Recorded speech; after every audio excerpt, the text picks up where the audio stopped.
Magandang araw po mga kaigib. Meron po ako ditong lechong ulo. 11 kilos. Ayan yung laki oh. Side dun sa ating ube no. 11 kilos po yan mga kaigib oh.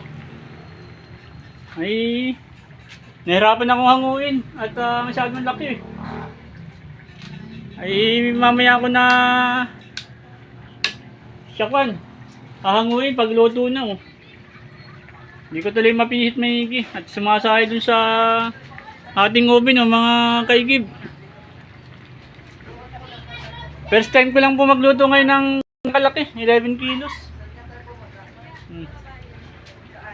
Ay papahiran ko sana po yun ng gatas pa, hindi ko na napahiran at hindi ko na mailabas. Hindi mamaya po natin gagawin ng parang para mailabas yan.